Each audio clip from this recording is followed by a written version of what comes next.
हिमालय की ऊंची चोटियों और बर्फीले रेगिस्तानों के बीच कुछ ऐसा हो रहा है जिसने पूरी दुनिया की नींद उड़ा दी है। क्या आपने कभी सोचा है कि समुद्र तल से 14,000 फीट की ऊंचाई पर, जहां सांस लेना भी मुश्किल है, वहां कोई बुलेट ट्रेन कैसे चला सकता है? या वहां रातों रात पूरे के पूरे गांव कैसे बसाए जा सकते हैं? चीन ने पहाड़ों का सीना चीरकर सड़कों और रेल लाइनों का ऐसा जाल बिछा दिया है जो सिर्फ व्यापार के लिए नहीं बल्कि कुछ और ही बड़े मकसद के लिए बनाया गया है। आज हम उस सच से पर्दा हटाएंगे जिसे ग्रेट वॉल ऑफ इंफ्रास्ट्रक्चर कहा जाता है और जानेंगे कि कैसे ये बदलाव भारत और पूरी दुनिया की सुरक्षा के लिए एक बड़ी चुनौती बन गया है। पहाड़ों के बीच चीन मेगा प्रोजेक्ट। पिछले कुछ सालों में चीन ने तिब्बत और शिनजियांग के इलाके में अपनी पूरी ताकत झोंक दी है। जो इलाके कभी सुनसान हुआ करते थे, वहां आज बड़ी बड़ी मशीनें और हजारों मजदूर दिन रात काम कर रहे हैं। चीन यहां सिर्फ सड़कें नहीं बना रहा, बल्कि वो ऊंचे पहाड़ों के नीचे लंबी सुरंगें और नदियों पर विशाल पुल बना रहा है। इन प्रोजेक्ट्स की रफ्तार इतनी तेज है कि दुनिया के बड़े बड़े इंजीनियर्स भी हैरान हैं। तिब्बत, जिसे दुनिया की छत कहा जाता है, वहां बिजली की हाई वोल्टेज लाइनें और 5G नेटवर्क पहुंच चुका है। ये सब देखकर ऐसा लगता है जैसे चीन इन दुर्गम इलाकों को अपना सबसे आधुनिक हिस्सा बनाना चाहता है। चीन इन सभी प्रोजेक्ट्स को सिविलियन यानी आम जनता के विकास के नाम पर प्रमोट कर रहा है। वो कहता है कि ये सड़कें पर्यटन और व्यापार को बढ़ावा देने के लिए हैं, लेकिन असलियत थोड़ी अलग है। रक्षा विशेषज्ञों का मानना है कि ये दोहरे इस्तेमाल वाला ढांचा है, यानी जिस सड़क पर आज सैलानियों की बसें चल रही हैं, कल जरूरत पड़ने पर उसी सड़कों से भारी टैंक और मिसाइलें भी ले जा सकती हैं। जो हवाई अड्डे आम नागरिकों के लिए बने हैं, उन्हें बहुत कम समय में लड़ाकू विमानों के बेस में बदला जा सकता है। ये चीन की एक सोची समझी रणनीति है जिसके तहत वह विकास की आड़ में अपनी सैन्य शक्ति को सीमाओं के करीब ला रहा है। तिब्बत और शिनजियांग का नया नक्शा। तिब्बत और शिनजियांग चीन के लिए रणनीतिक रूप से महत्वपूर्ण है। शिनजियांग के जरिए चीन मध्य एशिया और यूरोप तक अपनी पहुंच बनाना चाहता है, जबकि तिब्बत के जरिए वो दक्षिण एशिया पर नजर रखना चाहता है।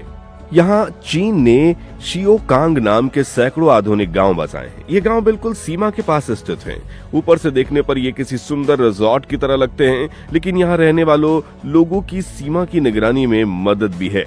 इन गांवों में पक्की सड़कें, इंटरनेट और हर तरह की आधुनिक सुविधाएं दी गई हैं ताकि लोग वहां स्थायी रूप से बस सके और चीन का दावा उन जमीनों पर और भी मजबूत हो जाए।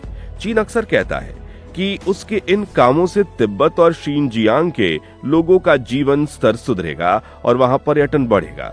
इसमें कोई शक नहीं कि वहां की अर्थव्यवस्था में सुधार हुआ है, लेकिन इसकी कीमत वहां की संस्कृति और पर्यावरण को चुकानी पड़ रही है। पहाड़ों को काटकर बनाई जा रही इन सड़कों से वहां के नाजुक पर्यावरण को काफी नुकसान पहुंच रहा है। इसके अलावा स्थानीय लोगों की पहचान पर भी इसका असर पड़ रहा है।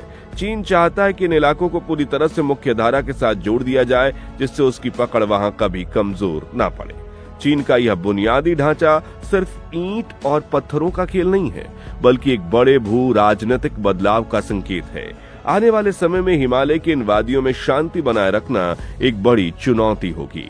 जिस तरह से चीन ने अपनी सीमाओं को आधुनिक बनाया है, उससे साफ है कि वह आने वाले दशकों की तैयारी कर रहा है। दुनिया की नजरें अब इस बात पर टिकी है कि क्या यह विकास शांति लेकर आएगा या फिर यह किसी बड़े टकराव की नींव रख रहा है। भारत और दुनिया के अन्य देशों को चीन की इस चाल को समझते हुए अपनी रणनीति को और भी मजबूत करना होगा। रेल नेटवर्क का बिछता जाल। चीन की योजना सिर्फ सड़कों तक सीमित नहीं है। उसने दुनिया की सबसे ऊंची rail line Qinghai Tibet railway को अब नेपाल और भारत की सीमाओं के और भी करीब पहुंचाने का काम शुरू कर दिया है। यह रेल नेटवर्क सिर्फ यात्रियों को लाने ले जाने के लिए नहीं है। रेलवे की क्षमता भारी सैन्य साजो सामान जैसे कि आर्टिलरी गन और बख्तरबंद गाड़ियों को हजारों किलोमीटर दूर से सीधे बॉर्डर तक पहुंचाने की होती है। दुर्गम ऊंचाइयों पर जहां ट्रकों को हफ्तों लग सकते हैं, वहां ट्रेनें कुछ घंटों में ही रसद और कुमुक पहुंचा सकती हैं। इससे चीन की रसद आपूर्ति श्रृंखला यानी सप्लाई चेन इतनी मजबूत हो गई है कि वो किसी भी लंबे समय तक चलने वाले गतिरोध के लिए तैयार हो सके। शियोकांग मॉडल। जैसा कि हमने पहले जिक्र किया, चीन ने सीमा के पास शियोकांग यानी समृद्ध गांव बसाए हैं। इन गांवों की असलियत बहुत गहरी है। ये केवल रहने के ठिकाने नहीं, बल्कि इन्हें दोहरी रक्षापंथी के रूप में देखा जाता है। इन गांवों में रहने वाले लोगों को सरकार की ओर से विशेष भत्ता और महत्वपूर्ण सुविधाएं दी जाती हैं, ताकि वे डटे रहें। विशेषज्ञों का मानना है कि ये ग्रामीण लोग एक तरह से सिविलियन इंटेलिजेंस का काम करते हैं, जो सीमा पर होने वाली हर छोटी बड़ी गतिविधि की जानकारी चीन सेना तक पहुंचाते हैं। इससे चीन को अपनी सीमाओं पर बिना किसी अतिरिक्त सैन्य तैनाती के एक निगरानी तंत्र मिल जाता है। Dam strategy.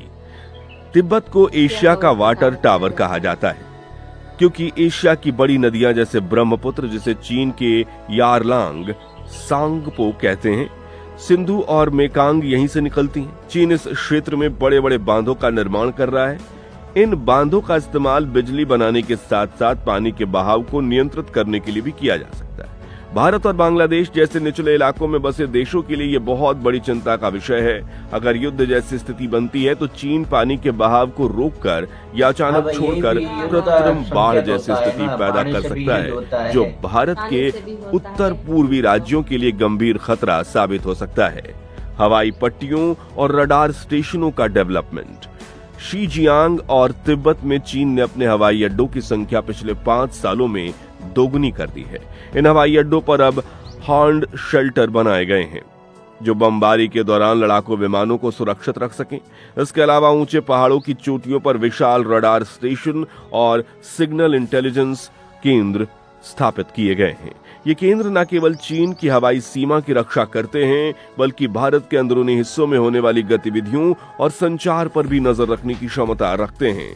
आधुनिक तकनीक और बेहतर बुनियादी ढांचे के मेल ने चीन को एक ऐसी बढ़त दे दी है जिसे नजरअंदाज करना नामुमकिन है। Digital silk road. इंफ्रास्ट्रक्चर का मतलब सिर्फ कंक्रीट नहीं। चीन ने इन इलाकों में डिजिटल सिल्क रोड के तहत ऑप्टिकल फाइबर केबल का जाल बिछा दिया है। पूरे बॉर्डर क्षेत्र में चेहरे पहचानने वाली तकनीक, फेशियल रिकॉग्निशन और अत्याधुनिक कैमरों का इस्तेमाल किया जा रहा है। इसका मकसद स्थानीय आबादी पर नियंत्रण रखना तो ही है, साथ ही ये सुनिश्चित करना भी कि सीमा पार होने से पहले किसी भी हलचल को तुरंत पकड़ा जा सके। तकनीक के इस इस्तेमाल ने चीन को एक ऐसी अदृश्य दीवार बनाने में मदद की है, जो पारंपरिक दीवार से कहीं ज्यादा खतरनाक और असरदार है। अंत में एक सवाल। इतना सब जानने के बाद क्या आपको लगता है कि चीन का यह विकास मॉडल पड़ोसियों के साथ बेहतर रिश्ते बनाने के लिए है, या ये भविष्य के लिए किसी बड़े टकराव की तैयारी है? क्या भारत अपनी वर्तमान गति से चीन की इस चुनौती का सामना कर पाएगा? अपने विचार कमेंट बॉक्स में जरूर शेयर करें और ऐसे ही वीडियोस के लिए हमारे चैनल को सब्सक्राइब करना ना भूलें। मिलते हैं अगली